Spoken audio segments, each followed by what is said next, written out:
1 मई को labour day celebrate किया जाता है। ये अवसर पे आज मैं बताने वाली हूँ कि हीट स्ट्रोक क्या होता है। इंडिया में आपने देखा कि गर्मी बढ़ती ही जा रही है। जब इंडिया में हॉटेस्ट और लॉन्गेस्ट हीट वेव आया था तब 41,789 सस्पेक्टेड हीट स्ट्रोक केसेस और 143 हीट रिलेटेड डेथ्स रिकॉर्ड किए गए थे। जब राजस्थान में चूरू एरिया में 50.8 डिग्री सेल्सियस हिट किया है टेम्परेचर ने, तब वेदर डिपार्टमेंट में अलर्ट किया गया है कि 2025 में 2024 के मुकाबले ज्यादा टेम्परेचर होने वाला है।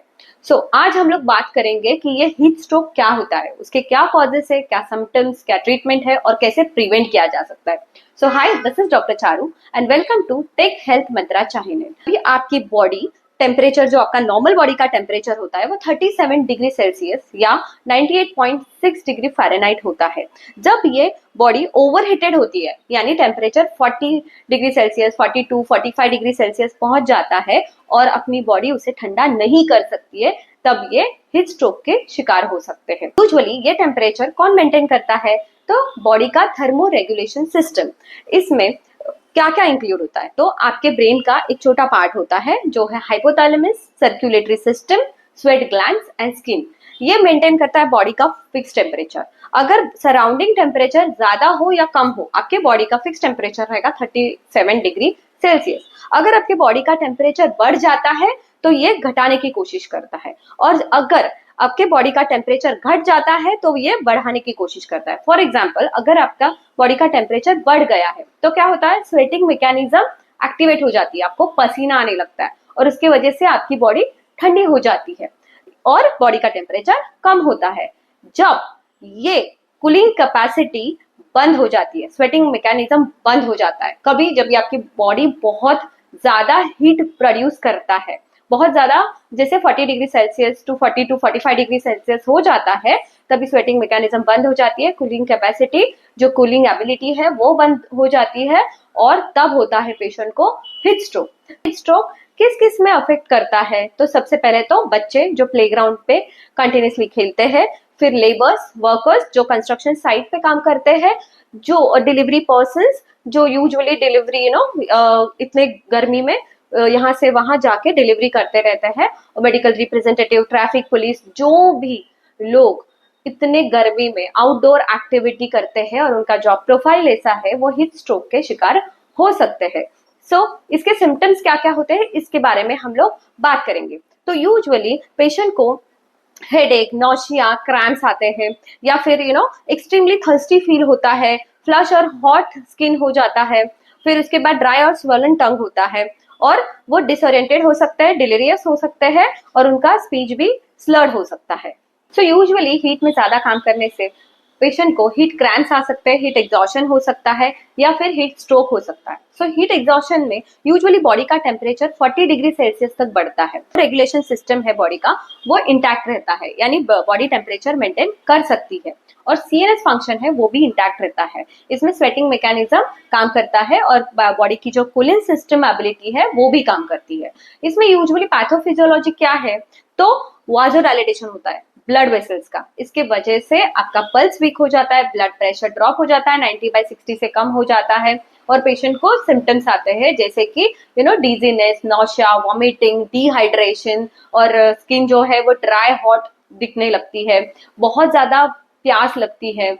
तो ये सब में अगर हमने ट्रीटमेंट नहीं की, अगर पर्सन ने नहीं रोका अपने आप को काम करने से, तो वो हीट स्ट्रोक हो सकता है। तो हीट स्ट्रोक में यूजुअली क्या होता है? तो बॉडी का टेम्परेचर 40 डिग्री सेल्सियस से बढ़ के 42, 45 डिग्री सेल्सियस हो सकता है। आपकी स्किन बहुत ज्यादा हॉट, ड्राई फ्लशेस निकलने लगते हैं। इसमें वाजो कंस्ट्रिक्शन हो जाता है, इसकी वजह से टैकीकार्डिया होता है, यानी आपका जो हार्ट रेट है वो 100 बीट्स पर मिनट से ज्यादा बढ़ जाता है। इसमें ब्लड प्रेशर इंक्रीज होता है, और पेशेंट को यूजुअली सीएनएस डिसफंक्शन होता है, और आपका बॉडी का थर्मो रेगुलेशन सिस्टम भी इंटैक्ट नहीं रहता है, स्वेटिंग मैकेनिज्म काम नहीं करती है और बॉडी ओवरहीटेड हो जाती है। इस केस में पेशेंट क्या हो सकता है?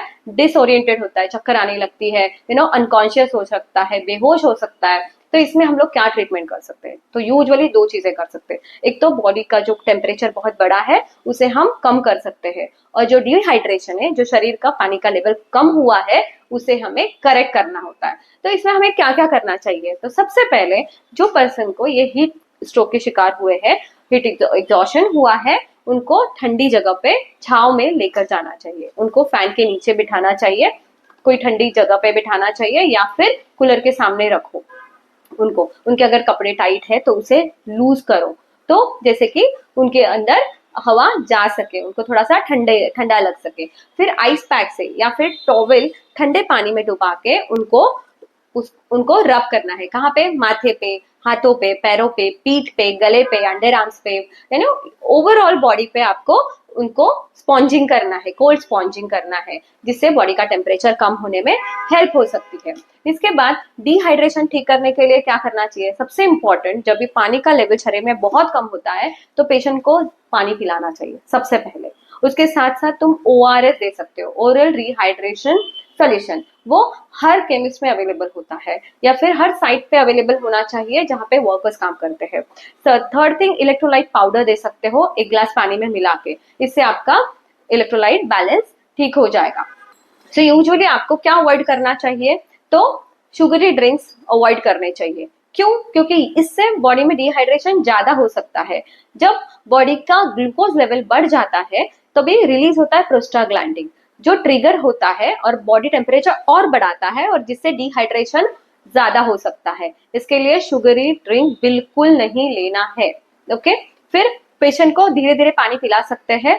अगर पेशेंट पानी नहीं पीने की कंडीशन में है तो उसको तुरंत हॉस्पिटलाइज करना है और IV ड्रिप लगाना है, RL लगा सकते हैं और हॉस्पिटलाइजेशन करके पेशेंट का जो डिहाइड्रेशन हुआ है, पानी की लेवल जो कम हुई है, वो हमें करेक्ट कर सकते हैं।